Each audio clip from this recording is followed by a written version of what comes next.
I just finished reading a book titled Chariot of the Gods by Erich von Däniken, and I apologize, I always am probably going to pronounce that name wrong, and I gotta say, this might be recency bias, because I literally just finished the book this morning, but this might be my favorite book that I've ever read. I really enjoyed the idea, but if you're like me in the sense, I find anything about this kind of topic absolutely fascinating. We're going to talk about Chariot of the Gods in this spoiler discussion review in just a second. Before we do though, I do want to say hello everybody and welcome back to another video. If you are new here, my name is Kyle. I'm your guy with many YouTube channels. Let's dive into this book. So guys, of course, you probably read the book if you're clicking on this because this is a spoiler review, and I apologize in advance. I'm just going to keep referring to the author as the author because reading Erich von Däniken, I had to have on my screen over on the side here. I don't want to butcher his last name. I don't want to be disrespectful, so I'm going to keep talking about the author. So the author has a theory, and his theory is that ancient astronauts had potential influence on human civilization in the past, and I've always found conversations like this very, very fascinating. It's one of the reasons why this became one of my favorite books.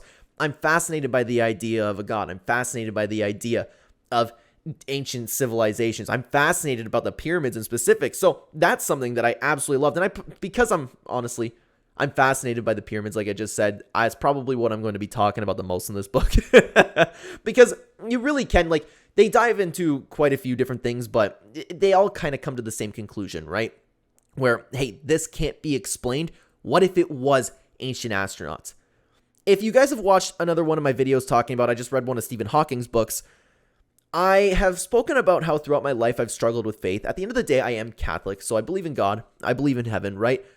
But I've really, really struggled with the idea of being agnostic at the same time because I really do believe there could be aliens like that have visited us in the past. I'm not above that idea. I think the idea of the Big Bang is ridiculous, but people laugh at the idea of a god. I just find these types of conversations fascinating. And that's why I love diving into this book, because if you want to talk about things that we don't know, ancient astronauts could absolutely explain it. It could be ridiculous. Yeah, like apparently there was some controversy surrounding this book. People criticized the idea of the theory. Understandably so. The idea of ancient astronauts could be crazy, but I love the conversations about it. And the reason I want to discuss my faith behind this is because, of course, my faith also includes believing in the story of the Bible, right? But something that is explored early on in this book is the fact, like, hey, what if all of these old scriptures or these old stories, it could just be an ancient aliens visiting an ancient civilization. It could be people visiting savages. So what if the author used many examples for, like, if something was flying in the sky and it just went completely upwards, people would refer to that as like, oh, it could be a light god, right? You know, that would make total sense because there could be things that resemble planes, and there's a bunch of scriptures in different temples and stuff like that where it resembles different things that could be considered spacecraft, but we as savages refer to them as different gods. I find that amazing, and that's something that I could very well see, right? And something that he also spoke about in the book was these stories over time would get more and more and more exaggerating. Let's say that people come in on a spaceship, they come down, right? Oh, the big bird with its hard wings came down and it had big eyes on it. And somewhere, it's like playing a game of telephone. Throughout different generations, that story would get more and more extreme. And then they killed all the people around the spaceship. They lit them on fire, and then it just took off. And what they said was, "We will be back. Look out." Stories like that could actually get exaggerated. And this is my own problem, my own life, because I'm like, what if the Bible was just some exaggerated story? Or it could be like, you ever hear the old theory about people just being high and seeing things? I can see that happening too, and that's why I've struggled so hard with my faith throughout my life, is because things like this come into my head. But where I'm honestly personally the most fascinated out of anything is the pyramids. The pyramids, it's crazy to me because they talk about also like the lines in Peru, the name's escaping me at the moment, but there's nothing that really follows this theory or supports it than the ancient pyramids. The author of the book speaks about all the contradictions there is, especially when you want to talk about the structure of the pyramids. Things like, why is the ground flat around it? Why are these stones perfectly carved? Why is there no evidence that there was light there? Talk about mummification. Oh my god, that was something that I actually never thought of. Of course, I'm going to butcher this theory a little bit because I don't remember exactly what it was, but there was an idea of what if the idea of mummification was put into the ancient Egyptians' heads by extraterrestrial life, by saying they'll be back or something, or maybe they just watched them sleep somewhere, right? The idea of it, like, they could just be copying animals, but they buried themselves in the tombs with all of their jewelry, great things. And what's crazy about it is I didn't know how good these tombs were because apparently some skin cells were still alive after discovering some. Apologies, I don't know the exact facts behind it, but it's crazy to me the lengths and how sealed they are, how great it's done. Why mummification? Why everything? But here's the thing, like, I could dive into every little piece of Egyptian history talking about this, and it could be explained by extraterrestrial life. They want to wake up. They want to be uncovered after so many years when the aliens visit again. They want to be ready for them. It's crazy to me. It's crazy. They could be reborn. All this information could be fed to them by a higher power. It's possible. That's all I'm saying. I'm not saying I believe it. I'm just saying I find it fascinating. I have no idea where to start with the pyramids. Like, there's no explanation there. How are they built so perfectly fine? Why are they all so perfect? Where did those stones come from? How could they possibly move those stones? How could they possibly build something like that back in the day? And it wouldn't have been done off of the will of one pharaoh, right? It would have taken lifetimes.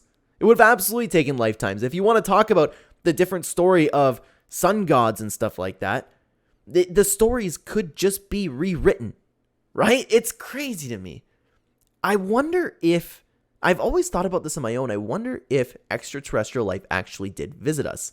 Going back to the first chapter of the book, stories could just be over-exaggerated. They think they saw the biggest bird of all time, but meanwhile, it was just a rocket. And I loved how the author of the book connected so many ideologies from different religions and different ancient civilizations, different scriptures, different ideas, different beliefs. And they all have some sort of similarities thinking about something coming down, right?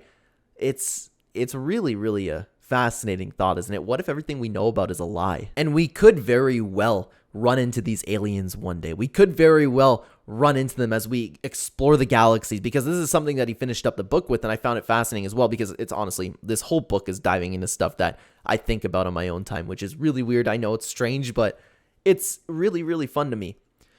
The idea that we will never get past our galaxy or never look for or never travel or never find this extraterrestrial life is crazy to some, but people once thought of that, of going on the moon. People thought it was absolutely insane that I could take my phone here and even send a message to somebody across the neighborhood, let alone the entire world like we can.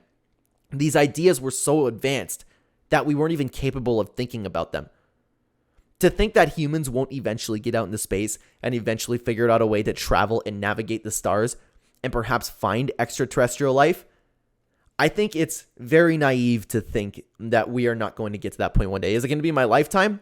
I don't know. Technology is moving pretty fast, but I always think about it. What if they're just out of reach? What if they're just out of sight? What if this ancient civilization, what if it was like the South Park show, where Earth is just a game show for aliens watching down? Watch them fight and fall in love. That was the slogan. It was so fascinating, that episode, to me, that I actually think that could be the case. What if they're waiting for us to get self-aware? What if they just delete us again and leave us with our scriptures? Right? Because in the South Park episode, I know I'm comparing this, like, the reality of our existence to a South Park episode, but those writers are geniuses when it comes to that. What happened was the kids found out that Earth was a game show. When they send them back to Earth, they delete all of their memories. They just start them from scratch again. What if that happens to us? That would explain the pyramids being there. We could have advanced so far back in the day. We could have advanced so far, traveling space. We run into these aliens. Oh, hey, you know what? We're just going to kill you. We don't want you to be out here. You left the fish bowl, little fish, right? The possibilities for this stuff really is endless. And I understand why people would laugh at the thought of the idea of what I'm talking about, the ideas in this book. But I think it's I think it's arrogant to assume that everything happened just from a big bang. I think it's arrogant to assume that there's no life out there. I think it's arrogant to also assume that religion is just a bunch of crap. I think it's arrogant to assume anything, and that's why I've spent a lot of my life being agnostic. We don't know. It's impossible to know. And I really do think any of these thoughts could explain our existence, explain our history. The reality is there's a lot of evidence that we were visited by some extraterrestrial life at some point. Or we were wiped out at some point. We were advanced at some point and had to start from scratch as savages. I think it is very arrogant to assume that none of this is possible. And that's why I loved this book so much. Again, it might be recency bias, but this might be my favorite read.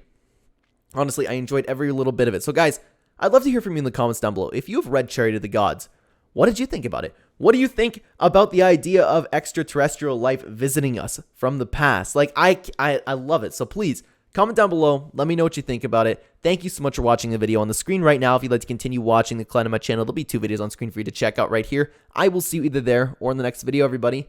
Take care.